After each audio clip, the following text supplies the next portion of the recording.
السلام علیکم جی. میں پاکستان پیپلز پارٹی اے جے کے سوشل میڈیا کے پیج پر تمام پاکستان پیپلز پارٹی کے عہدیداروں کو، تمام جیلوں کو جی بھٹو. آج ہمارے ساتھ تشریف رکھتے ہیں پاکستان پیپلز پارٹی آزاد کشمیر کے مرکزی نائب صدر اور سردار امجد یوسف صاحب. سردار امجد یوسف صاحب، میں آپ کو ویلکم کہتی ہوں کہ آپ نے ٹائم دیا اور ہمارے پیج پہ تشریف لائے. سردار امجد یوسف صاحب کا تعارف کرانا کوئی اتنا آسان نہیں ہے. یہ نہ صرف سیاست میں ان کا ایک بڑا نام ہے، پاکستان پیپلز پارٹی کے ساتھ ان کی وابستگی ایک لمبے عرصے پر محیط ہے.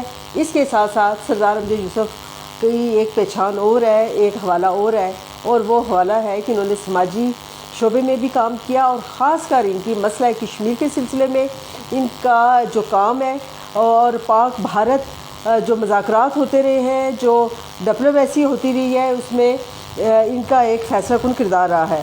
سردار امجد یوسف صاحب، میں آپ کو دوبارہ سے خوش آمدید کہتی ہوں اور آپ کی شکر گزار ہوں کہ آپ نے ٹائم دیا. آج آپ پاکستان پیپلز پارٹی اے جے کے سوشل میڈیا کے پیج پہ آئے ہیں تو پارٹی کے تمام عہدیدار، تمام جیلیں سننا چاہتے ہیں کہ سردار امجد یوسف کا جو سفر تھا، سیاسی سفر، اس کا آغاز کہاں سے ہوا، اور آج جب آپ میرے ساتھ بیٹھے ہیں تو اس دوران آپ نے کیا جدوجہد کی اور ان کی مشکلات کا سامنا کرنا پڑا آپ کو. بسم اللہ الرحمن الرحیم. سب سے پہلے تو شاہین راج صاحبہ آپ کا شکریہ. گزارش یہ ہے کہ میرا جو سیاسی سفر ہے، میں ایک سیاسی خاندان سے تعلق رکھتا ہوں. آزاد کشمیر میں جو انتخابات کی تاریخ ہے 1960 سے شروع ہوئی، جب بیسک ڈیموکریسی کے نظام کے تحت پہلا الیکشن ہوا اسٹیٹ کونسل کا، تو میرے والد مرحوم سردار محمد یوسف خان نے وہ الیکشن لڑا، اور اس وقت پوری ریاست سے 6 لوگ جو اسٹیٹ کونسلر بنے، ان میں میرے والد بھی تھے، جنہوں نے بعد میں کے ایچ خورشید مرحوم کو صدر بنایا. اور اس کے بعد 68 میں پھر دوبارہ انہوں نے الیکشن لڑا. پھر 70 میں وہ آزاد کشمیر میں بننے والی جو حکومت تھی مسلم کانفرنس کی، جس میں سردار قیوم صاحب صدر تھے، اس میں سردار سکندر حیات، میرے والد اور خواجہ غلام اقبال بٹ صاحب مرحوم، یہ 3 وزیر تھے جو 75 تک رہے. اور 75 میں انہوں نے پاکستان پیپلز پارٹی جوائن کی، اور ہمارا یہ باسیت خاندان پیپلز پارٹی کے سفر جو ہے گزشتہ 46 سال سے ہے. میرا جو ذاتی سیاسی سفر ہے، میں کوئی سیاسی کارکن نہیں تھا، لیکن ہمارے خاندان کی، میرے والد کی جو ایک سیاست میں پیپلز پارٹی سے ایک تعلق تھا، تو میں اس وقت اسٹوڈنٹ تھا ایچ ایس این کالج میں. 1981 کی بات ہے. آپ تو شاید انجینئر بننے کے لیے جا رہے تھے. نہیں، میں آپ کی اسکول کی بات آپ کو بتا رہا ہوں کہ میں ایچ ایس این کالج میں تھا لاہور. تو بھٹو صاحب کی فیملی کے کچھ عزیز بھی تھے. کوئی اس زمانے میں بھٹو صاحب کو نئی پھانسی تھی، تو ضیاء الحق مرحوم آئے وہاں chief guest H S N college میں. تو ہم 5 لڑکوں نے یہ مشورہ کیا کہ ہم نے انعام لیتے ہوئے ان کے ساتھ ہاتھ نہیں ملانا، اور ان 5 میں سے میں واحد تھا جس نے ہاتھ نہیں ملایا، اور بعد میں اسی وجہ سے مجھے ایچ ایس این کالج سے نکالا بھی گیا. پھر میں انجینئرنگ کی میں نے، اور میں ایک انجینئر تھا. تو 89 میں میرے والد کو پیپلز پارٹی کے ایک جلسے میں تقریر کرتے ہوئے برین ہیمریج ہوا. الیکشن کی تیاری کر رہے تھے وہ 1990 کی.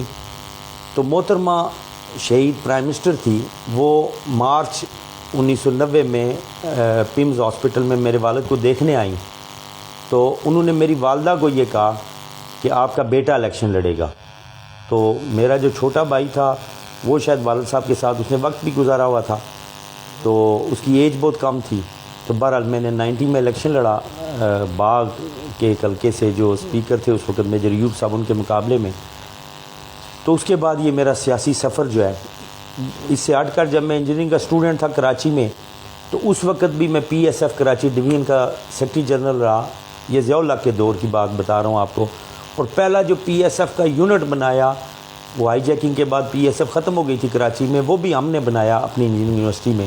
تو اس لیے پیپلز پارٹی کے ساتھ ہمارا یہ سفر گزشتہ کوئی 46 سال پر محیط ہے. اور آپ کا ذاتی تو 31 سال ہو گئے. 31 سال مجھے ہو گئے ہیں خود. جی، آپ نے عمر عزیز کا ایک بڑا حصہ پاکستان پیپلز پارٹی کے نام کیا. جی جی. اور پارٹی نے بھی آپ کو عزت دی. آپ منسٹر بھی رہے، اور ابھی آپ ماشاء اللہ سے مرکزی نائب صدر بھی ہیں. آپ نے اپنے ایچ ایس این کالج کا بتایا ہے کہ 5 لڑکوں نے یہ آپس میں یہ ایک طے کیا کہ وہ ہاتھ نہیں ملائیں گے. آپ واحد تھے جنہوں نے ہاتھ نہیں ملایا. مطلب یہ کہ جو بغاوت کے جراثیم تھے، یا آپ نظریاتی طور پر پاکستان پیپلز پارٹی کے ساتھ شروع سے تھے جب آپ اسٹوڈنٹ لائف میں تھے. ابھی جو اب آپ نے بات کی پی ایس ایف کی، تو ابھی ہم دیکھتے ہیں کہ پورے پاکستان میں اور کسی بھی صوبے میں طلبہ یونین نہیں ہے. آپ بات کر رہے تھے اپنے والد صاحب کی, آپ بات کر رہے تھے کہ ایچ خورشید کی, تو کیا سیاست میں قحط نہیں ہو گیا؟ اصل میں آپ کو بات بتاؤں کہ آزاد کشمیر کی سیاست کے اندر جو بنیادی ایک سیاسی روایات تھی, سیاسی جو ایک نرسری تھی, مثلا نرسری ہوتی تھی اسٹوڈنٹ یونینز, اس کے بعد بلدیاتی نظام تھا, یہ نرسری ختم ہو گئی. اب تو پچھلے 20-30 سال سے سچی بات پوچھیں تو آزاد کشمیر کے اندر سیاست میں برادریاں مضبوط ہو گئی, شخصیات مضبوط ہو گئی, اجارہ داری کی ایک کیفیت ہے. وہ جو ایک نظریاتی سیاست تھی وہ بہت کمزور ہوگی میرے حساب سے. اور پھر آزاد کشمیر کی جو سیاسی لیڈرشپ تھی انہوں نے بھی اس معاملے میں کو اس طرح کی توجہ نہیں دی. پھر اس عرصے میں جب سے میں نے الیکشن یا سیاست شروع کی اسی وقت سے تحریک آزادی کشمیر نے بھی ایک نیا رخ لیا. آزاد کشمیر کے نوجوانوں میں اس حوالے سے بھی ایک نئی سوچ ڈیولپ ہوئی. تو میں سمجھتا ہوں کہ اس وقت جو آزاد کشمیر کی سیاست ہے اس میں جو بڑی آزاد کشمیر کی سیاسی شخصیات تھی, جو بڑے لیڈر تھے جس میں غازی ملت سردار ابراہیم خان تھے, کہ ایچ خورشید مرحوم تھے, سردار قیوم صاحب تھے. اس کے بعد جو نئی جنریشن ہے انہوں نے اس طریقے سے اس میں امپرومنٹ نہیں لائی میرے حساب سے. تو وہ تو نئی جنریشن کا قصور نہیں ہے, نہ ان کے پاس آپ کے لوکل باڈیز کے ادارے تھے کہ جہاں سے وہ سیاسی تربیت لیتے, نہ طلبہ یونین تھی. تو مطلب یہ کہ آئندہ آنے والے دنوں میں آزاد کشمیر جو تحریک آزادی کشمیر کا بیس کیمپ ہے, اس کے سیاسی حالات کہاں ہوں گے اور ہم کہاں کھڑے ہوں گے؟ دیکھیں جی, ایک بات میں آپ کو بتاؤں کہ جہاں آپ, کیونکہ آزاد کشمیر میں ابھی الیکشن ہونے والے ہیں, الیکشنز میں 2-3 چیزیں میٹر کرتی ہیں. ایک ہوتی ہے کہ آپ کی پولیٹیکل پارٹی کی لوگوں کے اندر کیا رائے ہے, پبلک کی رائے کیا ہے. مثلا آزاد کشمیر میں پاکستان پیپلز پارٹی بڑی سیاسی جماعت ہے, اس کے علاوہ بھی نون لیگ ہے جو حکمران جماعت ہے, پی ٹی آئی جو ہے وہ نئی جماعت ہے, اسی طرح مسلم کانفرنس ہے, باقی جے کے پی پی ہے, اس طرح کی پولیٹیکل پارٹیز بھی ہیں.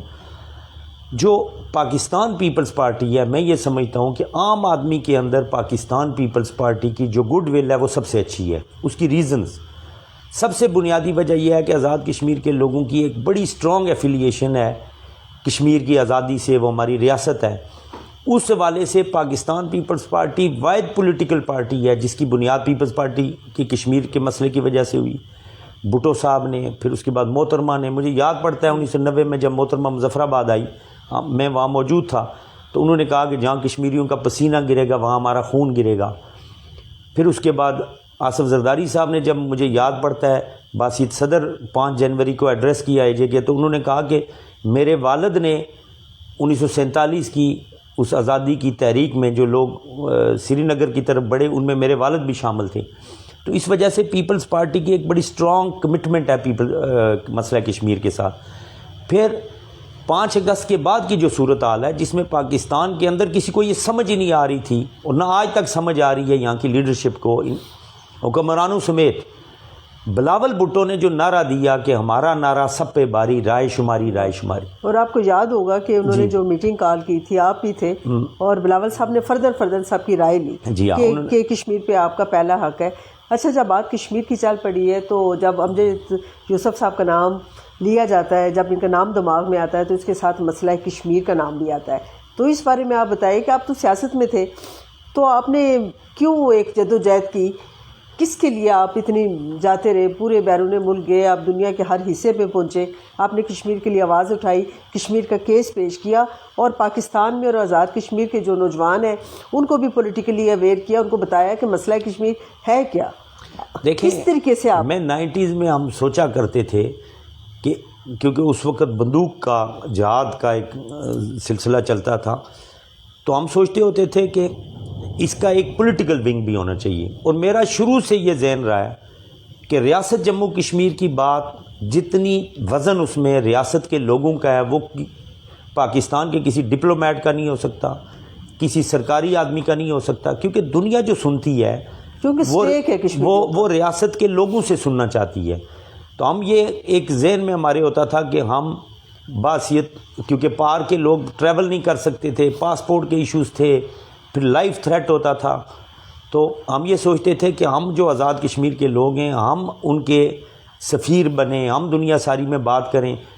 تو اس وقت 96 میں پہلی دفعہ جنیوا گیا، United nation human rights commission ہوتا تھا، اس کے اجلاس میں پھر آپ ہر سال جاتے رہے؟ پھر میرا انٹرسٹ بن گیا، پھر ہم نے جو ہمارا ادارہ ہے Kashmir institute of international relations, اس کی بھی بہت بڑی ایک کنٹریبیوشن ہے اس والے سے، لیکن ذاتی طور پہ میں کو 100 دفعہ میں نے ایڈریس کیا ہے ہیومن رائٹس کونسل کو، اور دنیا میں ٹریک 2 کے حوالے سے مختلف جگہ پہ جو میٹنگز ہوتی رہی، دنیا کے مختلف تھنک ٹینکس میں ہم گئے، اور ہمارے آزاد کشمیر کے بہت سارے نوجوان ہم اکٹھے جاتے رہے، اور ہمیں وہاں جا کر پتہ چلا کہ جو دنیا کے مختلف تنازعات ہیں، مثلا ناردرن آئرلینڈ ہے جس کی مثال دی جاتی ہے، وہاں کا ہم نے اسٹڈی کیا سارا peace process, south African model دیکھا ریکنسیلیشن کا، ایلن آئلینڈ گئے، سائپرس گئے، دنیا کے مختلف تنازعات دیکھے کہ ان میں حل کیسے نکلا، اور میں یہ سمجھتا ہوں کہ وہ جو ایجوکیشن تھی، پھر اسی دوران مجھے ایک موقع ملا، میں نے انٹرنیشنل ہیومن رائٹس لاء میں فیلوشپ کی یونیورسٹی آف ناٹنگھم سے،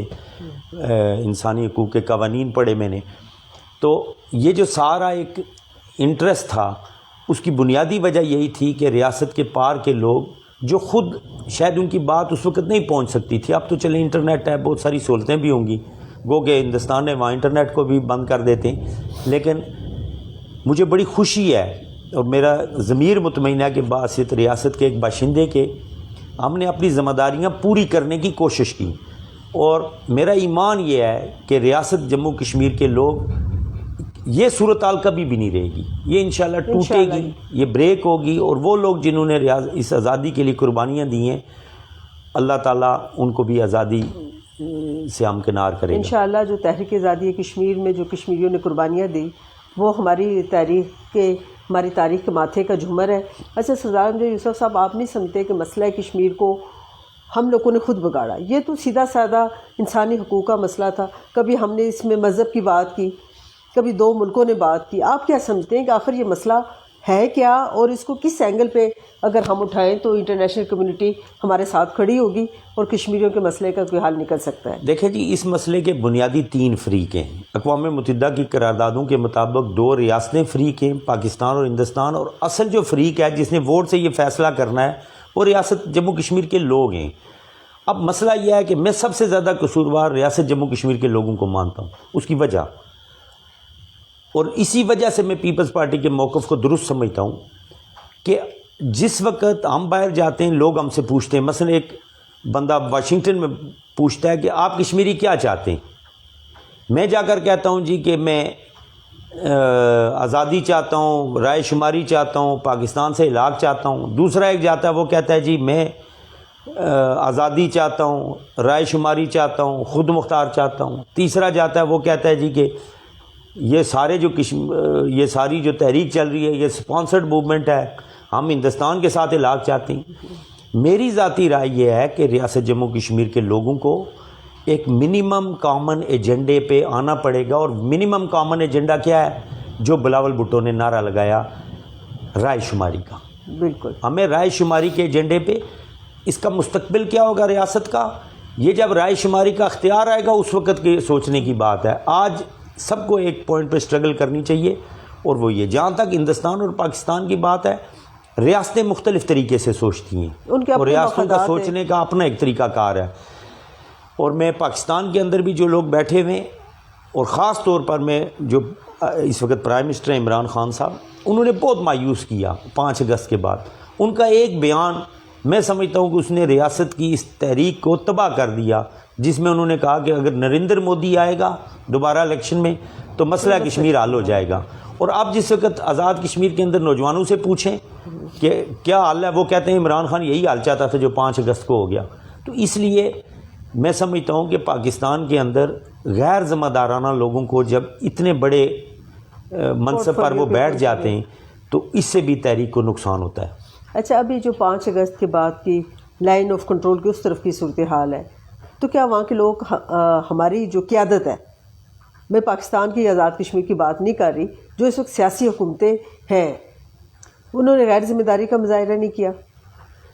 میں یہ کہتا ہوں کہ غیر ذمہ داری، میں وہی بات کر رہا تھا کہ جو پار کے لوگ ہیں جنہوں نے اسٹرگل کی، جو جس حد تک ان کو دیوار کے ساتھ لگایا گیا، آج اگر ہم بات چیت بھی کرتے ہیں، کوئی بیک چینل پہ بات ہوتی ہے، سیز فائر ہوتا ہے، ہمیں ریاست کے ان لوگوں کے اعتماد میں لے کر آگے بڑھنا چاہیے، اسی کا فائدہ بھی ہوگا اور اسی سے دیر پال بھی ہوگا۔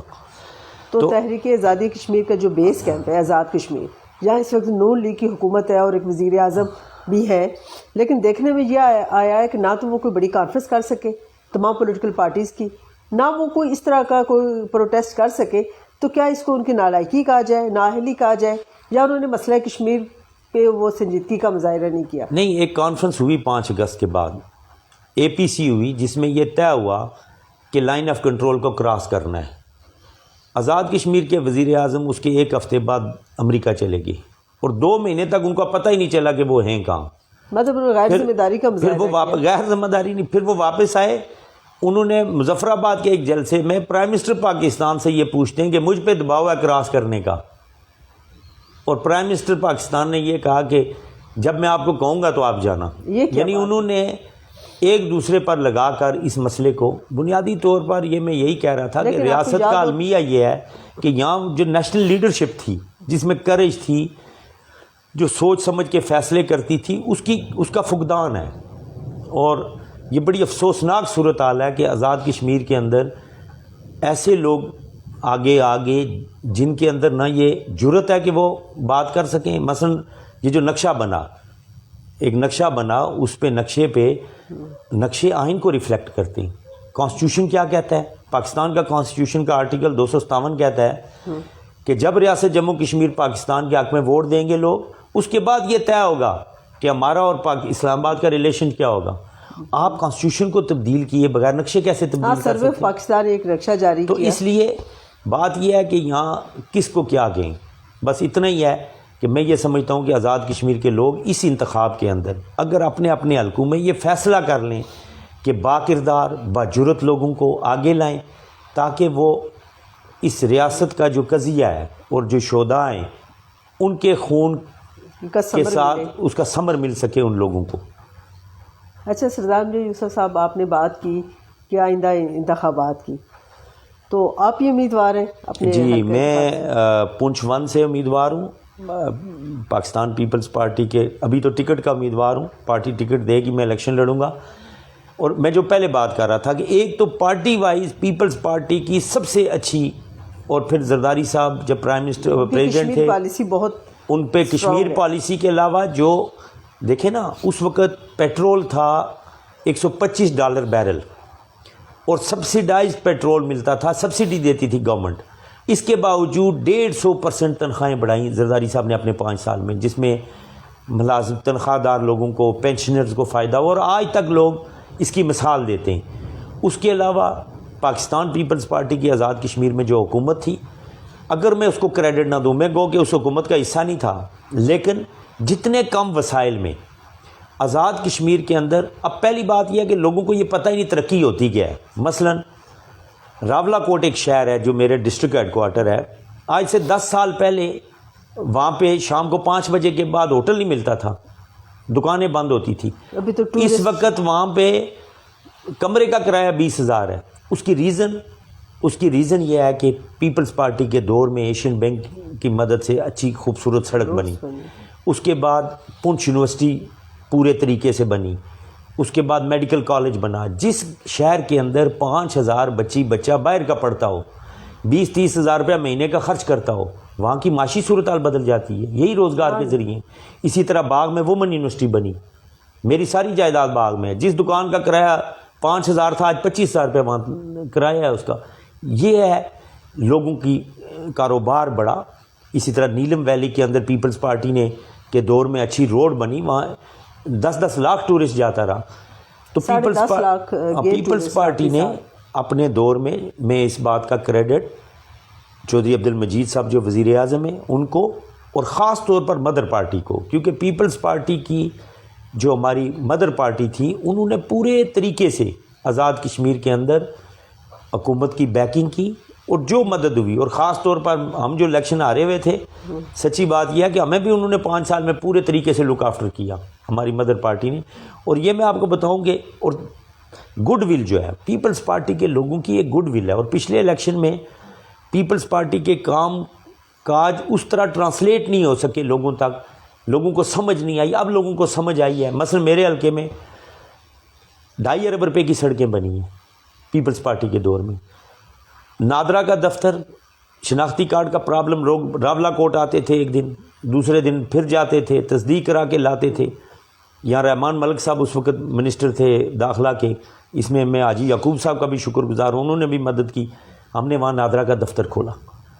وہاں پر اب کسی کو شناختی کارڈ چاہیے، بے فارم آج کل ہر آدمی کی ضرورت ہے، ہر گھر کی ضرورت ہے. اس کے بعد ہم نے وہاں گریٹر واٹر سپلائی میں نے شروع کی تو 40 کروڑ کی. میں نے اپنے حلقے کے اندر 4 بڑے برج، 2 نئے بنوائے، 2 کو ٹھیک کروایا. وہ برج بنوائے جو 1971 میں جنگ میں ہوا تھا مدارپور کے مقام پر، وہ برج میں نے بنوایا. ایک اور جگہ نمجر جہاں آزاد کشمیر کے سارے حکمران آ کے وعدہ کرتے رہے، نہیں بنا سکے، ہم نے وہ برج بنوایا. ہم نے کالج بنائے، ہم نے اسکول اپ گریڈ کیے. آپ کے کتنے اسکول اپ گریڈ ہوئے اندازاً؟ ہمارے دور میں جو اپ گریڈ ہوئے، ایریے میں اپنے حلقے کی بات کرتا ہوں. مجھے ایک کالج ملا، گرلز کالج. وہ ہم نے جس طرح مجھ سے پہلے جو وزیر رہے وہ اپنے اپنے برادریوں کے علاقے میں دیتے رہے. مجھے ایک ملا، میں نے وہ گمیر یونین کونسل ہے جہاں میری برادری کا کوئی گھر نہیں ہے، وہاں ہم نے بچیوں کا کالج دیا جو اس حکومت نے آگے ختم کر دیا. ایک ہائر سیکنڈری اسکول بچیوں کا ملا، 4 ہائی اسکول ملے جن میں سے 3 ختم کر دیے، 1 موجود ہے. اسی طرح کو 12 مڈل اسکول ہیں، ان میں سے صرف 1 رہتا ہے، باقی سب انہوں نے ختم کر دیے. وہ انشاءاللہ پاکستان پیپلز پارٹی گورنمنٹ بنا رہی ہے. اچھا سردار صاحب یہ بتائیے، کیا بتا رہے ہیں کہ پاکستان پیپلز پارٹی نے میگا پروجیکٹس دیے، وہ ایجوکیشن ہو، وہ ہیلتھ ہو، شہرات ہو، اس کے باوجود جو نتائج تھے، انتخابی نتائج، وہ بالکل مختلف تھے. کیا پاکستان پیپلز پارٹی کا ووٹ چوری ہوا تھا؟ دیکھیں جی، جو ووٹ بھی اس میں کوئی شک نہیں ہے کہ پچھلے الیکشن میں ایک تو وفاق میں میاں نواز شریف صاحب محترم تھے، وہ تو ویسے بھی آپ کو پتہ ہے نون لیگ کا ایک وہ ہے. دوسرا میاں منشا نے بھی بڑا کام کیا. جی، جو میری اطلاع ہے کہ میاں منشا صاحب نے 5 کروڑ روپیہ اس وقت میاں صاحب کے کہنے پہ ہر امیدوار کو دیا. اب ہمارے چھوٹے سے علاقے ہوتے ہیں، وہاں پہ پیسہ بھی استعمال ہوا. وہاں پر دوسری بات یہ تھی کہ پیپلز پارٹی کے جو کام کاج تھے، بہت سارے کام الیکشن کے قریب ٹینڈرنگ ہوئی. بالکل. اب ہم لوگوں کو کہیں تو وہ کہیں جی نہیں یہ جھوٹ ہے، سچ مانتا ہی کوئی نہیں تھا کیونکہ اس سے پہلے جھوٹ ہوتا رہا. اب لوگوں کو پتہ سمجھ آ گئی ہے کہ سچ کیا تھا. تو اس لیے میرا اپنا خیال ہے ذاتی کہ یہ جو انتخاب ہے اس وقت آزاد کشمیر کی جو 33 حلقے ہیں، انشاءاللہ تعالیٰ پاکستان پیپلز پارٹی سب سے بڑی سیاسی جماعت ہے. اور میں نہیں سمجھتا کہ آزاد کشمیر میں کوئی پولیٹیکل پارٹی ہمارا مقابلہ کر سکتی ہے. نون لیگ کی جہاں تک بات ہے، نون لیگ تو ابھی حساب دے گی جو انہوں نے 5 سال لوگوں کے ساتھ کیا. لیکن سردار صاحب وہ حساب تو دیں گے. اگر اس وقت وہ 5 کروڑ دے سکتے تھے تو اس وقت پاکستان پیپلز پارٹی کو 2 حکومتوں سے الیکشن لڑنا پڑے گا، وفاقی حکومت سے بھی اور آزاد کشمیر حکومت سے بھی. تو ایسے حالات میں آپ کیا سمجھتے ہیں کہ پاکستان پیپلز پارٹی آئندہ آنے والے الیکشن میں کہاں سٹینڈ کرتی ہے؟ میرا اپنا خیال یہ ہے کہ ہمیں 2 ایسی حکومتوں کے مقابلے میں الیکشن لڑنا پڑتا ہے جن کے لوگ خلاف ہیں. پاکستان کی حکومت کا یہ حال ہے کہ جو کراچی 249 میں ہوا، آزاد کشمیر اس سے مختلف نتیجہ نہیں آئے گا انشاءاللہ تعالیٰ. یہ وہ حکومت ہے جو کہتی تھی ہم قرضہ نہیں لیں گے، پوری دنیا میں کشکول لے کے پھر رہے ہیں مسٹر یو ٹرن. تو اس لیے مہنگائی کا جو عالم ہے تباہ کر دیا ان نے، سارا اکانومی کو تباہ کر دیا، کوئی نئی جابز کریٹ نہیں ہوئی. مڈل ایسٹ کے راستے بھی اس طرح نہیں ہیں، ہمارے لوگ جا رہے بلکہ واپس آ رہے ہیں. اسی طریقے سے کشمیر کے حوالے سے جو کچھ انہوں نے کیا اور جو کر رہے ہیں، ایک تو حکومت یہ ہے کہ عمران خان کو پاکستان میں کوئی ووٹ نہیں دیتا تو آزاد کشمیر میں کیوں دے گا. جو نون لیگ ہے ان کی جو کارکردگی ہے آزاد کشمیر کے اندر، میرا اپنا خیال یہ ہے کہ پہلی بات تو یہ ہے کہ نون کے ٹکٹ پہ ہی بہت سارے کم لوگ درخواستیں بہت سارے انہیں دی ہیں آخری قسط لینے کے لیے اور تنخواہ لینے کے لیے. یہ وہ لوگ ہیں جو سردار عبدالقیوم خان صاحب جن کی وجہ سے یہ یہاں پہنچے، یہ ان کے ساتھ وفا نہیں کی تو انہوں نے نون کے ساتھ کیا وفا کرنی ہے.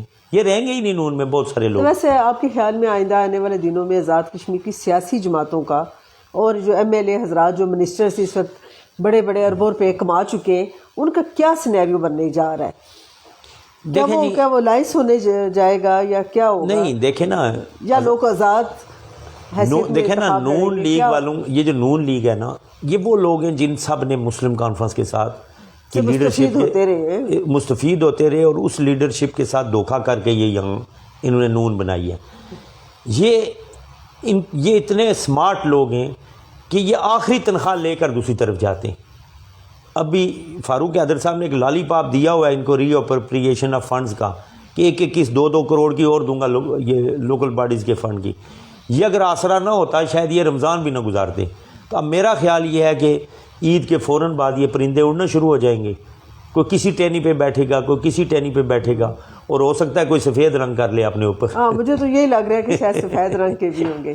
مطلب ان کا جانا ٹھہر گیا ہے, ابھی گئے یا کبھی گئے. جی. تو کیا آپ سمجھتے ہیں کہ پاکستان پیپلز پارٹی کو کسی دوسری سیاسی جماعت سے الائنس کرنا چاہیے یا کہیں سیٹ ٹو سیٹ ایڈجسٹمنٹ کرنی چاہیے؟ دیکھیں جی, یہ تو فیصلہ کرتی ہے پارٹی لیڈرشپ. یہ فیصلہ ہم تو رائے دے سکتے ہیں. ابھی تو آزاد کشمیر کے اندر یہ ہمارے بھی کیونکہ پارلیمنٹری بورڈ کے انٹرویو سارا معاملہ پروسیس مکمل ہو گیا, تو اب یہ ہے کہ باقی جماعتیں بھی اس پروسیس میں لگی ہوئی ہیں. ابھی تک مختلف جماعتوں کی مثلا نون کے ساتھ تو ہماری کوئی ایڈجسٹمنٹ ہو نہیں سکتی. اس کی ریزن یہ ہے کہ آزاد کشمیر کے اندر سب سے بڑی پولیٹیکل پارٹی ہم میں پی ٹی آئی کا, تو وہ میرا نہیں خیال کہ ان کے ساتھ ہمارا کوئی ایڈجسٹمنٹ یا لائنز ہو سکتا ہے. باقی جو چھوٹی سیاسی جماعتیں اگر کسی سٹیج پر جا کر, جس طرح محترمہ نے ایک دفعہ پرائم منسٹر تھی 96 میں, کوئی 1-2 حلقوں میں انہوں نے کہا تھا کہ فلاں کو جیتنے دیں, تو اس طرح کی کوئی وہ کشمیر کے تناظر میں بھی وہ فیصلہ محترمہ نے کیا تھا, جس میں سردار قیوم صاحب والی سیٹ, نکیال والی سیٹ, اور مجھے یاد پڑتا ہے رشید ترابی صاحب اسمبلی میں آئے تھے. اس طرح کی کوئی بات پارٹی کر دے تو میں کہہ نہیں سکتا. ادروائز میرا نہیں خیال کہ ہمیں کسی جگہ بھی کوئی الائنس کی ضرورت ہے. ہم اکیلے انشاءاللہ تعالی آزاد کشمیر کے 33 حلقوں کے اندر مقابلہ بھی کریں گے, اور سب سے بڑی پارلیمنٹری پارٹی آزاد کشمیر کے اندر ہم, اور سب سے زیادہ اسٹرانگ کینڈیڈیٹ بھی پاکستان پیپلز پارٹی. آپ دیکھ لیں نا, مثلا مظفر آباد سے شروع کریں, نیلم سے میاں وحید صاحب ہیں, جاوید ایوب صاحب ہیں, بازل نقوی صاحب ہیں, لطیف اکبر صاحب ہیں, اشفاق ظفر صاحب ہیں. اگلا ایک حلقہ ہے وہ جو نیا بنا ہے, اس میں ہمارے 3-4 اسٹرانگ امیدوار ہیں. باغ میں سردار قمر زمان صاحب ہیں, ضیاء قمر ہیں, اسی طرح فیصل راٹھور ہیں, آگے میں ہوں, اس کے بعد سعود صادق صاحب ہیں, آگے حاجی صاحب ہیں, اسی طرح عابد صاحب ہیں. ہمارے پاس تو اسٹرانگ ترین کینڈیڈیٹس ہیں. تو اسی طرح کوٹلی میں جو یاسین صاحب ہیں, بڈانوی صاحب, ولید انقلابی صاحب, پلوان بشیر صاحب, اسی طرح چودھری مجید صاحب, یہ چودھری پرویز اشرف صاحب ہیں, پرویز صاحب ہیں, اپنا یہ افسر شاہد صاحب ہیں.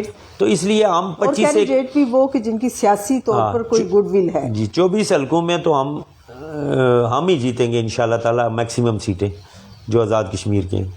اچھا, پاکستان پیپلز پارٹی کے لیے ایک بڑا سانحہ ہوا کہ ایک دن کے وقفے سے ان کے 2 سینئر پارٹی کے جو رہنما تھے, محمد مطلوب انقلابی صاحب اور سردار غلام صادق صاحب, کہ جن کا انتقال ہوا. آپ کیا کہتے ہیں کہ ان کے انتقال سے کیا نقصان ہوا؟ کیا یہ ہماری سیاسی جماعت کا تھا یا ریاست کی سیاست کا نقصان ہوا؟ دیکھیں جی, بات یہ ہے کہ جہاں تک بات ہے سردار غلام صادق صاحب کی, کیونکہ میرا ان کے ساتھ ہم ایڈجسٹنٹ حلقہ بھی ہے. غلام صادق صاحب ایک جینون سیاسی کارکن تھے. غلام صادق صاحب نے ضیاء الحق کے دور میں سرکاری نوکری چھوڑ کر جیل گئے, اور وہاں سے انہوں نے اپنی پارٹی کے ساتھ, تو اس کے بعد وہ آزاد کشمیر کے اسپیکر کے عہدے پہ بھی اسپیکر بھی رہے. تو ایک بڑی سیاسی شخصیت تھے. ایسے لوگوں کا نقصان کسی ایک جماعت کو نہیں ہوتا بلکہ پوری ریاست کو. اسی طرح مطلوب انقلابی صاحب, میں سمجھتا ہوں آزاد کشمیر کے جو سیکنڈ جنریشن تھی اس میں ایک انتہائی باصلاحیت نوجوان, اور سب لوگوں کے ساتھ ان کے بہت اچھے تعلقات تھے, اور وہ بھی پیپلز پارٹی کے لیے ایک بہت بڑا سانحہ ہے, آزاد کشمیر کی سیاست کے لیے ایک بڑا سانحہ ہے. اور ان دونوں کے جانے سے جو نقصان ہوا اس کو ہر شخص نے محسوس کیا. اچھا سردار صاحب, آپ نے بات کی, انتخاب کی بات کی, تو انشاءاللہ پاکستان پیپلز پارٹی انتخاب جیت رہی ہے, اور ہماری دعا بھی ہے اور لگ یہ بھی رہا ہے کہ آپ انتخاب جیتیں گے. تو آپ انتخاب جیتنے کے بعد آپ کیا سمجھتے ہیں کہ آپ کے جو حلقہ انتخاب ہے عباس پور, وہاں کون سا ایسا بڑا میگا پروجیکٹ ہے وہ شروع کرنا چاہتے ہیں, یا لوگوں کو روزگار دینے کے لیے آپ وہاں کیا اپنے حلقے میں کیا کوئی دیکھیں ترقیاتی جی کام ہے, کوئی پروجیکٹ ہے؟ جی ہمارے حلقے کا جو سب سے بڑا ایشو ہے, میں ہمیشہ یہ کہتا ہوں کہ میرا مقابلہ کسی سیاسی جماعت سے, کسی برادری سے, کسی انڈیویجول سے نہیں ہے, جہالت سے ہے. میرے حلقے کا جو سب سے بڑا ایشو رہا ہے پچھلے 35 سال سے, وہ یہ رہا ہے کہ ایسے لوگوں کو موقع ملتا رہا جنہوں نے کبھی یونیورسٹی کالج نہیں دیکھی. اور مثلا پچھلے عرصے میں ڈاکٹر مختار صاحب تھے, HEC کے چیئرمین, ان کا تعلق فاورڈ کوٹے سے تھا, وہ عباس پور کالج میں پڑھتے رہے. ان کا انٹرسٹ تھا کہ عباس پور کے اندر یونیورسٹی کیمپس بنے, لیکن انفارچونیٹلی وہ نہیں بن سکا. اس کی بھی میں کسی پہ الزام نہیں لگاتا, لیکن زیادہ وجہ جو ہے آزاد کشمیر کی موجودہ حکومت تھی. حالانکہ میں نے اپنے گاؤں سے 500 کنال یونیورسٹی کے نام پر, بالکل میرے گھر کے ملکہ یہ جگہ ہے, شاملات دے ہے, فری آف کاسٹ میں نے یونیورسٹی کے حوالے کروائی, لیکن کیمپس نہیں کھل سکا. میرا پہلا یہی ہوگا کہ اگر اللہ تعالیٰ مجھے موقع دے انشاءاللہ ہماری, تو انشاءاللہ تعالیٰ ہم سب سے پہلے یونیورسٹی کیمپس وہاں کھولیں گے. کیونکہ بڑا ایشو جو ہے وہ یہ ہے کہ ہم جس علاقے میں رہتے ہیں وہاں سے بچیوں کی ایجوکیشن جو ہے وہ رک جاتی ہے کالج کے بعد, کیونکہ لوگ یا تو وسائل نہیں ہوتے یا ڈرتے ہیں. بچیوں کو کسی دوسری جگہ بھیجنا بھی ایک بہت بڑا رسک ہوتا ہے. تو اس لیے میں سمجھتا ہوں کہ سب سے بنیادی ضرورت ہے وہ یہی ہے کہ وہاں پہ یونیورسٹی کیمپس کا. اس کے بعد دوسرا جو ایشو ہے وہ یہ ہے کہ ہمارے ہاں بے روزگاری جو ہے وہ اس حد تک بڑھ گئی ہے. اور پھر میرے حلقے میں جو آزاد کشمیر میں سب سے زیادہ لمبی LOC رہی ہے موجود ہے وہ میرے اور آئے حلقے روز تو وہاں فائرنگ بھی ہوتی ہے. تو LOC پہ بہت لوگ متاثر ہیں. اور میں یہ جو ابھی سیز فائر ہوا اس کے بعد ہمارا ایک گاؤں ہے پولس, جو میرا ننیال بھی ہے وہ گاؤں, وہاں پر نہیں جانے دے رہے تھے ہندوستانی, لیکن ابھی آہستہ آہستہ لوگ سیٹل ہو رہے ہیں. ان تمام لوگوں کو بھی ری ایبلیٹیٹ کرنا ہے جو LOC کے اوپر ہیں. بہت سارے لوگ وہاں سے زمینیں بیچ کے شفٹ ہو گئے, کوئی چھوڑ کے آ گئے ادھر پاکستان کے مختلف شہروں میں. اس کے علاوہ اوورآل ایجوکیشن بڑا ایشو ہے. تمام مثلا جو ہم نے اسکول دیے ان تمام اسکولوں کو ہم نے بحال کرنا ہے. پھر لنک روڈز ہیں, اس حکومت نے یہ کیا کہ بجائے اس کے کہ لنک روڈز کو ریکنڈیشن کرنے کے, ان کا حال ہی کوئی نہیں ہے. ایک آدمی کے نام پہ, محمد حسین کے نام سے غلام حسین کے گھر تک ایک روڈ, 2 بندوں کو 1.5 کروڑ کی سڑکیں دے دی. اور جو بنیادی ضرورت تھی علاقے کی کہ جو میجر روڈز ہیں جو مختلف یونین کونسلز کو دیہاتوں کو جاتی ہیں ان کو ریکنڈیشن کیا جائے. اور پھر پلس ایک سڑک ہے جو میرا بڑا خواب ہے کہ عباس پور تولی پیر, جو میں نے نمجر کے مقام پہ ایک پل بھی بنوایا ہے 14 کروڑ. تو یہ جو روڈ ہے 10, 12, 13 کلومیٹر, یہ انشاءاللہ تعالیٰ پہلی جو پرائرٹی ہوگی اس روڈ کو لنک کریں گے. یہ ہمارا ٹوریزم کے حوالے سے بھی, اور پھر یہ شارٹیسٹ روٹ بھی بن جائے گا راولپنڈی اسلام آباد آنے کا. اچھا سردار صاحب, یہ آپ نے LOC کی بات کی, تو کیا حکومت نے LOC پہ رہنے والوں کے لیے کوئی پیکج کا اعلان کیا ہوا ہے؟ کوئی مراد دی ہوئی ہے, کوئی ٹیکس فری یا کوئی بجلی میں یا کوئی مراد نہیں ہے جی. آزاد کشمیر کی موجودہ حکومت نے سوائے پہاڑ کھودنے کے اور لوکل گورنمنٹ کے پیسے یعنی جنگل تباہ کرنے کے کوئی ایک ٹیڑھی پیسے کا کوئی پیکج نہیں ہے. LOC کے لوگ متاثر ہو رہے ہیں. اور ابھی میں آپ کو بتاؤں کہ یہ رمضان میں, عید میں, پچھلی دفعہ کووڈ میں ایک ٹیڑھی پیسہ نہیں دیا انہوں نے, یعنی کسی کو ریلیف نہیں دیا, کسی مزدور کو نہیں دیا, کسی تاجر کو نہیں دیا. بہت لوگ متاثر ہوئے اس کووڈ کی وجہ سے, ان کے کاروبار تباہ ہو گئے. تو لہٰذا یہ ہے کہ ان تمام لوگوں کو ری ایبلیٹیٹ کرنا, جس میں بزنس کاروباری, چھوٹے کاروباری لوگ خاص طور پر بہت متاثر ہوئے, ٹرانسپورٹر متاثر ہوئے, دیگر تمام شعبات سے تعلق رکھنے والے لوگ متاثر ہوئے. انشاءاللہ سب کو کوشش کریں گے کہ ہماری حکومت آئے, ہم ان کو ری ایبلیٹیٹ کریں گے, ایک بڑا پیکج ڈیزائن کریں گے. اور پھر میں آپ کو ایک بات بتاؤں کہ آزاد کشمیر کی یہ حکومتیں جو ہیں, یہ صرف وہ زرداری صاحب نے جو 18ویں ترمیم کے بعد ایک راستہ کھولا تھا کہ پیسے ان کو زیادہ ملتے ہیں, ان کو یہ پتہ ہی نہیں ہے کہ عالمی اداروں سے کیسے پیسے لیے جاتے ہیں, انٹرنیشنل NGO سے کیسے پیسے لیے جاتے ہیں, ورلڈ بینک کے پروجیکٹ, ایشین بینک کے پروجیکٹ کیسے لائے جاتے ہیں. اگر یہ اس طرف توجہ دیں, آزاد کشمیر کو اتنی بڑی جگہ نہیں ہے, آزاد کشمیر کے اندر ٹورزم کو اس حد تک لے جایا جا سکتا ہے کہ یہ بہت بڑی انڈسٹری ہے. آزاد کشمیر میں مختلف جگہ پہ ڈیولپ کیے جا سکتے ہیں ٹورزم سپاٹ کے حوالے سے.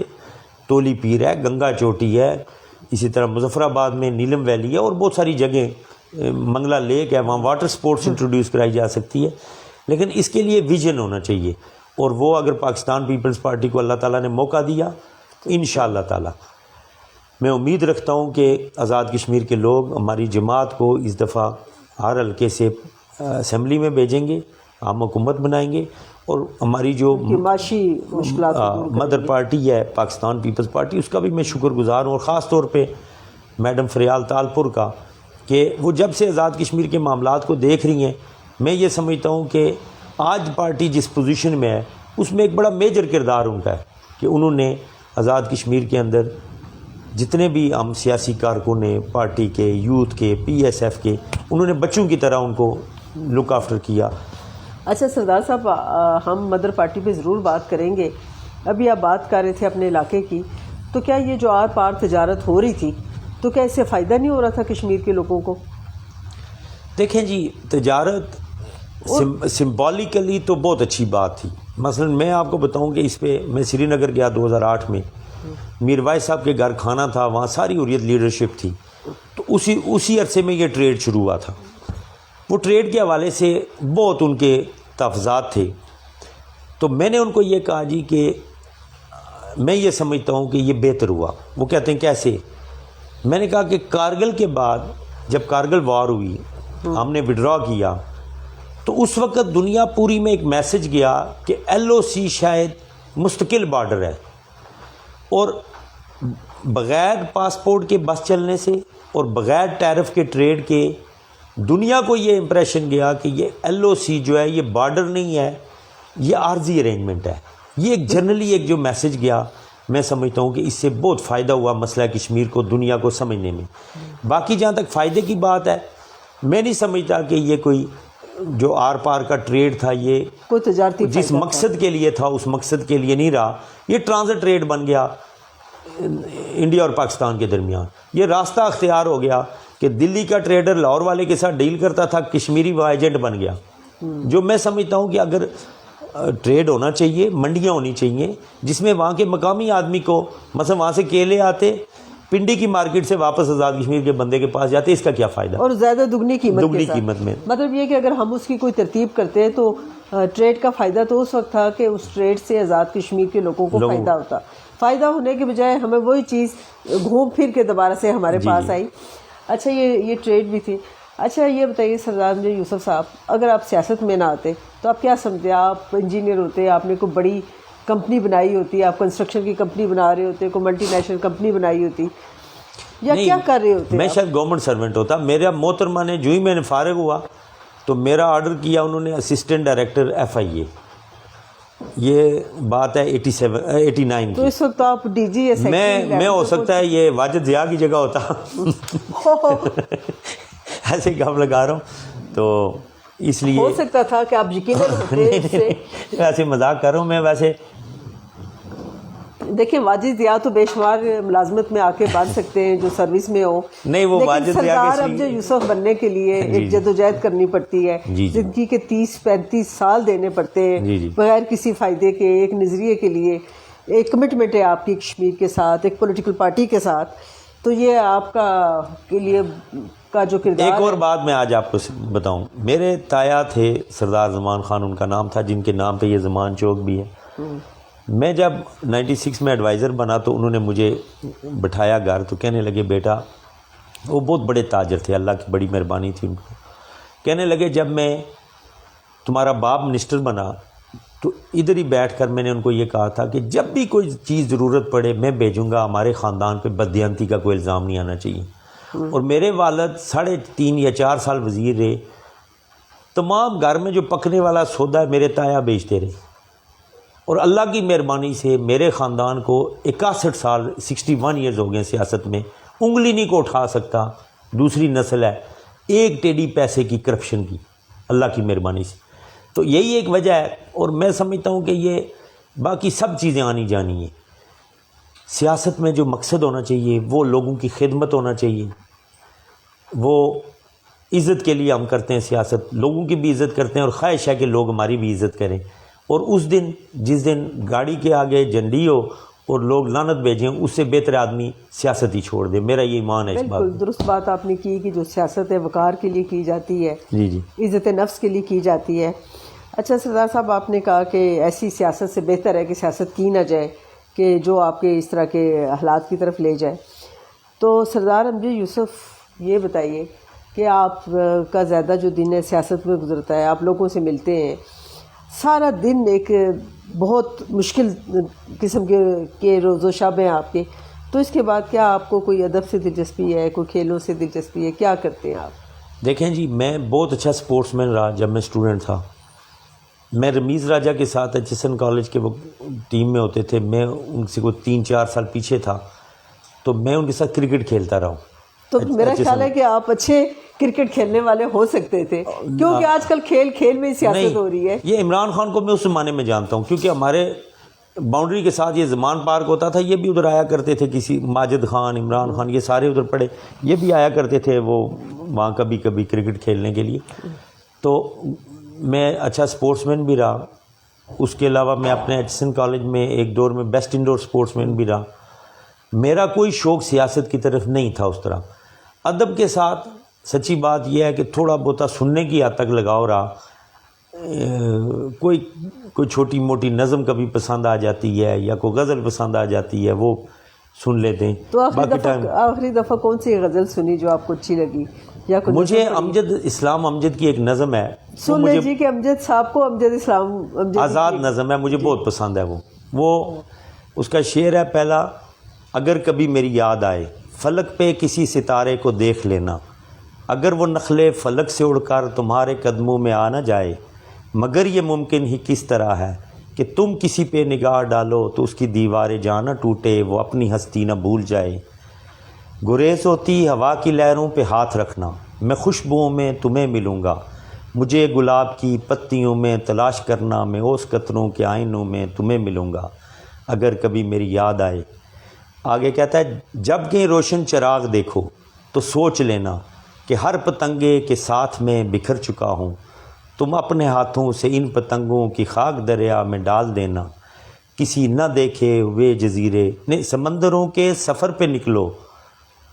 تو میں تھوڑا سا بھول گیا. جب کہ روشن چراغ دیکھو تو سوچ لینا کہ ہر پتنگے کے ساتھ میں بکھر چکا ہوں. میں خاک بن کر سمندروں میں سفر کروں گا. کسی نہ دیکھے ہوئے جزیرے پہ رک کے تم کو صدائیں دوں گا. سمندروں کے سفر پہ نکلو تو اس جزیرے پہ بھی اترنا اگر میری یاد آئے. یہ پیغام ہے میرے حلقے کے لوگوں کے لیے، ریاست کے لوگوں کے لیے. چلے حلقے کے لوگوں کے لیے، جس کے لیے بھی ہے، لیکن بڑا مفصل پیغام ہے. اس پیغام سے پہلے آپ بات کر رہے تھے اپنی پارٹی کی، جی مدر پارٹی کی. آپ بات کر رہے تھے آصف علی زرداری صاحب کی. محترمہ فریال تالپور صاحبہ بلا شبہ کہ بی بی کی شہادت کے بعد وہ انہوں نے ماں کی طرح، لیڈر کی طرح ہمارے ساتھ وہ کھڑی رہی ہیں. بلاول بھٹو زرداری کی. تو بلاول بھٹو زرداری ایک نوجوان لڑکا، ایک 32 سال جس کی عمر ہے. جی جی. تو لیکن ہم دیکھ رہے ہیں کہ اپنے ہم اثر سیاستدانوں سے زیادہ وہ ان میں سیاسی سمجھ بوجھ ہے. جی جی. جس طریقے سے وہ بات کرتے ہیں، جو وہ فیصلے کرتے ہیں، بڑے وقار کے ساتھ کرتے ہیں، کسی کی توہین نہیں ہوتی. تو آپ کیا سمجھتے ہیں کہ بلاول بھٹو زرداری آنے والے دنوں میں پاکستان کی سیاست میں کہاں ہوں گے؟ وہ میں آپ کو بتاؤں جی، بلاول صاحب سے پہلی میری میٹنگ ہوئی، ہماری اکٹھے ہی ہوئی میٹنگ، جس کو کہتے ہیں آزاد کشمیر کی ساری پولیٹیکل پیپلز پارٹی کی. چوہے مجید صاحب پرائم منسٹر تھے، پارٹی پریزیڈنٹ بھی تھی. تو وہاں پہ قراردادیں، چوہے لطیف اکبر صاحب سیکرٹری جنرل تھے، تو وہ قراردادیں میں نے لکھی. وہ گلگت بلتستان کے میں نے آخری لکھی کہ آج کا یہ اجلاس جو ہے یہ گلگت بلتستان کے بارے میں اے جے کے اسمبلی کی جو قرارداد ہے اس کو انڈورس کرتا ہے. جب چوہے صاحب نے وہ پڑھی، لطیف اکبر صاحب نے، تو بلاول صاحب نے روک دیا. انہوں نے کہا کہ اس کو ایکسپلین کریں. تھوڑا سا چوہے صاحب نے ایکسپلین کیا تو میڈم نے مجھے کہا امجد آپ ایکسپلین کریں. مجھے یاد ہے کھوسا صاحب بھی وہاں بیٹھے ہوئے تھے. تو وہ کیونکہ اس وقت سینٹ میں گلگت کو صوبہ بنانے کے حوالے سے کوئی بات چل رہی تھی، تو آرگومنٹ ہوا. آپ کو یاد ہوگا، میں نے جو مجھے تھوڑی بہت ہی سمجھ تھی، کھوسا صاحب نے بھی. پہلے تو آخر پہ سوری میں آپ کو انٹرپٹ کر رہی ہوں، پہلے چودھری لطیف اکبر صاحب نے اور مختلف لوگوں نے ایکسپلین کرنے کی کوشش کی. جی جی. لیکن وہ انڈرسٹینڈ نہیں کر پا رہے تھے. تو پھر بی بی نے امجد یوسف صاحب سے کہا کہ جی جی. تو اس پہ آپ دیکھیں نا، بلاول صاحب نے آخر پہ یہ کہا کہ وی انڈورس دس ریزولوشن. اور اس کے بعد ہم کو 2 مہینے بعد لاہور ملے. پیپلز پارٹی کا یوم تاسیس تھا بلاول ہاؤس لاہور میں. بالکل. تو جب ہم ملے تو ایک دم مجھے کہتے ہیں اپنا، انہوں نے ایک بات کی جو میں اس وقت اس پہ میڈیا پہ کرنا مناسب نہیں سمجھتا، کشمیر کے حوالے سے. تو میں ایک دم وہاں سے باہر نکلا اور کچھ عرصے بعد مجھے یاد پڑتا ہے کہ میں نے ایک افطار پارٹی رکھی اپنے گھر میں. ابھی پاکستان کے الیکشن نہیں ہوئے تھے، جس میں حاجی صاحب بھی تھے، غلام صادق صاحب مرحوم بھی تھے، کافی کو 500-700 لوگ تھے. تو وہاں بہت سارے لوگوں نے تقریریں کی کہ پاکستان میں ہم جیتیں گے یہ وہ. میری باری آئی تو میں نے کہا ہم نہیں جیتیں گے، یہ الیکشن پاکستان میں ہمارا نہیں ہے، یہ جو پچھلا الیکشن ہوا.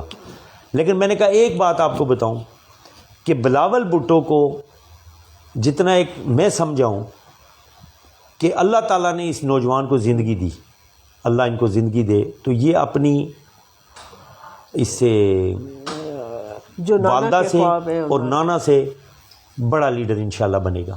کیونکہ اس ایج میں جو ان کی انڈرسٹینڈنگ ہے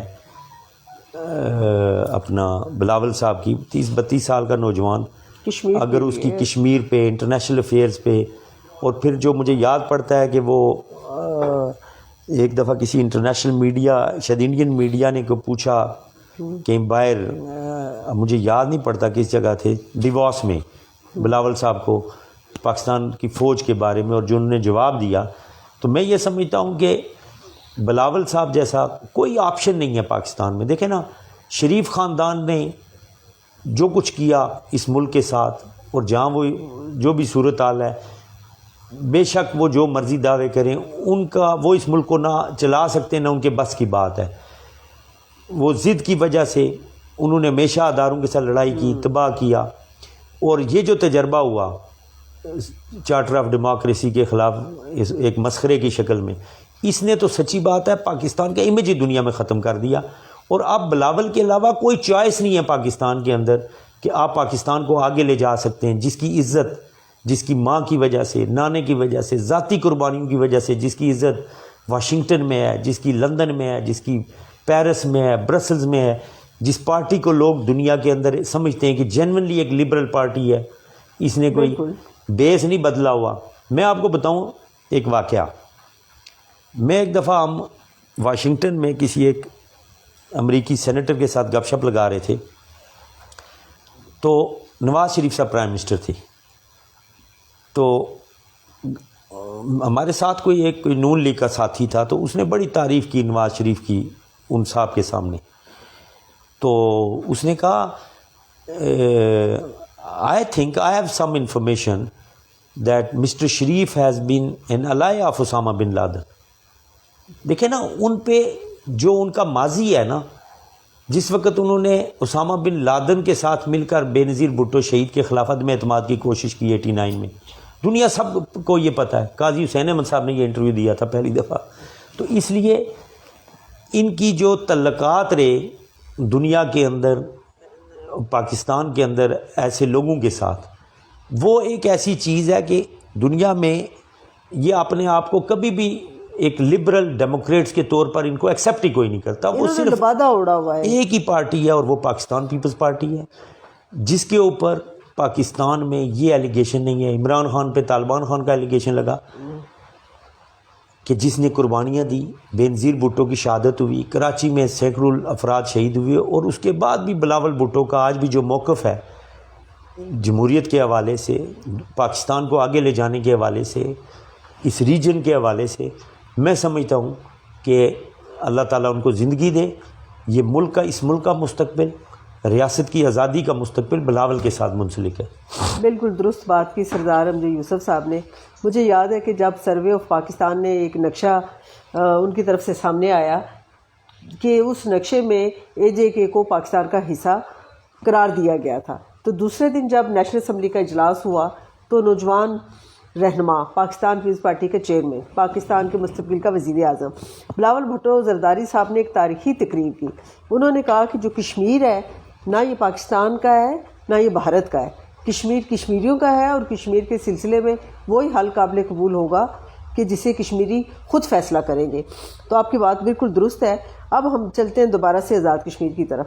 ہمارے دور میں تو جو فنڈز کی نوعیت تھی وہ آپ کو پتہ ہے. اور پھر اس کے بعد ہماری پوری پارلیمنٹ بیما وزیر اعظم پارلیمنٹ ہاؤس کے باہر ہم احتجاج کر رہے تھے. اور آج جتنے فنڈز مل رہے ہیں اور اس کے بعد تو کوئی میگا پروجیکٹس نہیں ہے جے کے میں. آخر انہوں نے کیا کیا؟ دیکھیں جی، میں آپ کو ایک بات بتاؤں کہ چودھری عبد المجید صاحب، مجھے یاد پڑتا ہے کہ جب نگران حکومت تھی، ایک دن میں کشمیر ہاؤس گیا تو وہ جو نگران وزیر تھے، میں ان کا نام بھول گیا، وہ بلوچستان سے تھے شاید، جو یہ پچھلی دفعہ جو پاکستان میں جنہوں نے الیکشن کروائے تھے، یعنی اس سے پہلے الیکشن جو تھے. جی جی. تو چودھری مجید صاحب، ان کے پاس مجھے یاد پڑتا کہ واپس آئے تو پھر مجھے ساتھ لے گئے پارلیمنٹ ہاؤس میں. ہم خورشید شاہ صاحب کے چیمبر میں گئے تو یہ الیکشن کے دوران کی بات ہے، شاہ صاحب بھی اس کے شاید الیکشن میں تھے. ویسے ہم جا کے وہاں بیٹھے چیمبر کے اندر. اب مجھے یاد نہیں پڑتا اس وقت بھی اس سے بھی کوئی 2.5-3 ارب روپیہ جو پہلا بقایا تھا. تو چودھری مجید نے جس طرح سٹرگل کی، اور مثلا دیکھیں ایک میڈیکل کالج کے لیے ضلعوں کو لڑایا جاتا تھا کہ کوئی کہتا تھا راولہ کوٹ بنے، کوئی کہتا تھا میرپور بنے، کوئی کہتا تھا مظفر آباد بنے. لیکن چودھری مجید صاحب کی حکومت نے، پیپلز پارٹی کی حکومت نے 3 میڈیکل کالج. یہ آسان بات نہیں ہے. اور ٹوٹل اے ڈی پی کتنی ہوتی تھی؟ 9 ارب روپے کی. ان کو تو پہلے سال سے 27-28 ارب روپیہ ملتا ہے. انہوں نے 27-28 ارب کو جس طریقے سے آزاد کشمیر میں ضائع کیا، میں سمجھتا ہوں آپ ہر حلقے میں جائیں گی، یعنی سیاسی رشوت. لوکل گورنمنٹ کی ایک اسکیم کا بھی ایک کرائٹیریا ہے کہ پانی کی اسکیم لگے گی تو اس سے کتنے لوگوں کو فائدہ ہوگا. سڑک کا 2 لاکھ لگے گا، 5 لاکھ لگے گا. انہوں نے 1.5 کروڑ روپے ایک شخص پہ لگا دیا. اور انہوں نے مناپلیز، اور بعض وزیروں نے تو اپنی مشینیں رکھی ہوئی ہیں، چیک خود وصول کرتے ہیں کمیٹیاں بنا کے، اور مشینیں رکھی ہوئی ہیں وہاں پہ جو سڑکیں نکالتی ہیں.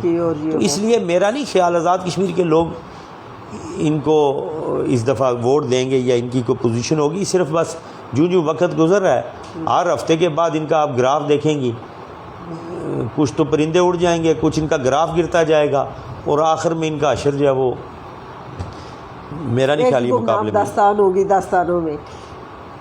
تو آپ نے بات کی کہ لگتا یہی ہے کہ عید کے بعد یہ گو وینٹ گون ہونے والے ہیں. جی ہاں. اچھا یہ بتائیے سردار صاحب کہ آپ کی ماضی کی طرف جائیں تو کون سی ایسی خوبصورت یاد ہے جو اب تک آپ کو یاد ہے؟ تو ایسا واقعہ کوئی یاد، کوئی سیاسی حوالے سے، فیملی کے حوالے سے؟ دیکھیں نا، میرا ایک واقعہ کشمیر کے حوالے سے جو میں سمجھتا ہوں کہ بہت تاریخی واقعہ بھی ہے، اور جس پہ 2018 جون میں United nation human rights council نے ایک رپورٹ شائع کی، high commissioner for human rights نے، کشمیر کے حوالے سے. جو میں یہ سمجھتا ہوں کہ جتنی بھی سٹرگل ہوئی، جو پار لوگ کرتے تھے، جو وہاں کے ادارے، جو یہاں کے ادارے، جو ہم لوگ کرتے تھے، یا جو بھی سول سوسائٹی کرتی تھی یا فارن آفس کرتا تھا، یہ بڑی ایک اچیومنٹ تھی کہ ایک رپورٹ آئی 48-49 پیجز کی، جس میں 42 صفحے ہندوستان کے خلاف لکھے ہوئے تھے، انسانی حقوق کی خلاف ورزیوں کے. تو ہم گئے اجلاس میں وہاں پہ، تو اچانک میں باہر سے اندر آ رہا تھا تو میں نے دیکھا ہائی کمشنر گاڑی میں بیٹھ رہا ہے.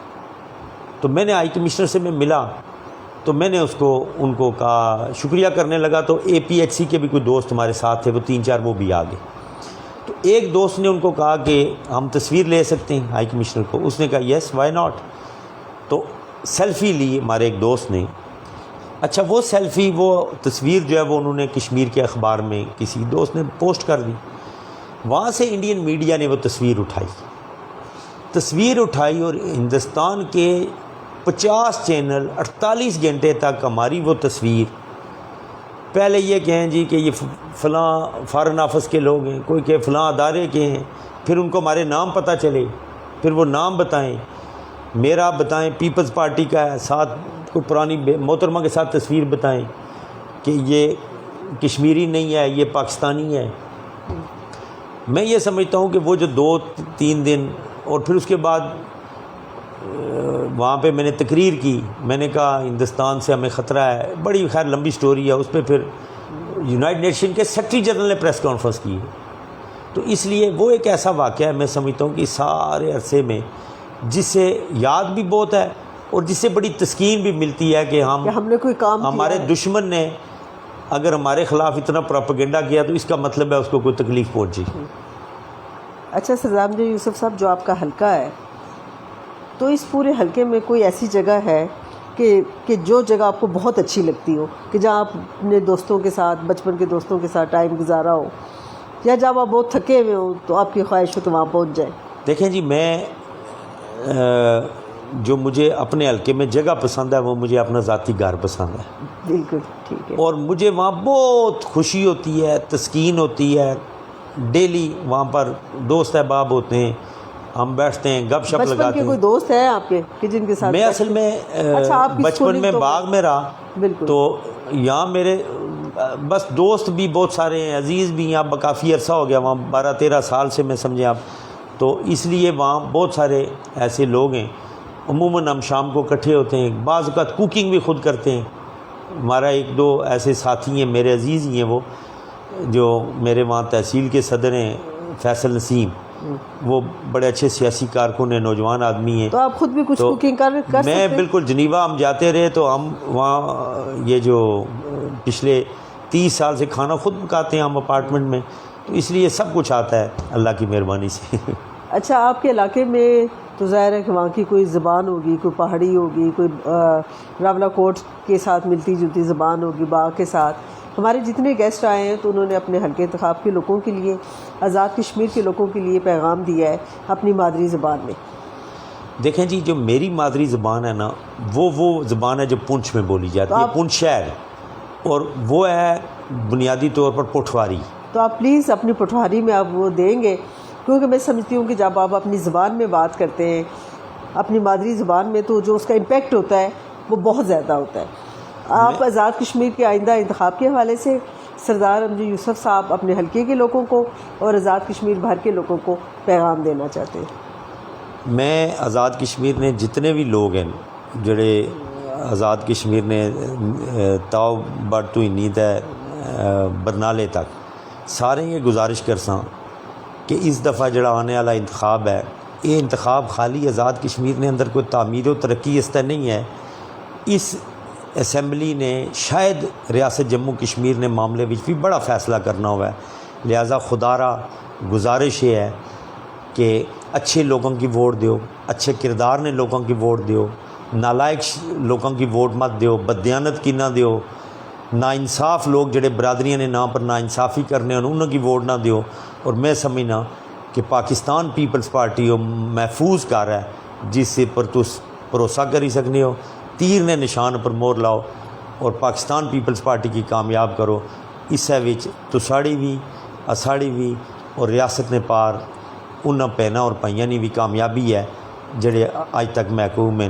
بہت شکریہ جناب، آپ کا بہت شکریہ.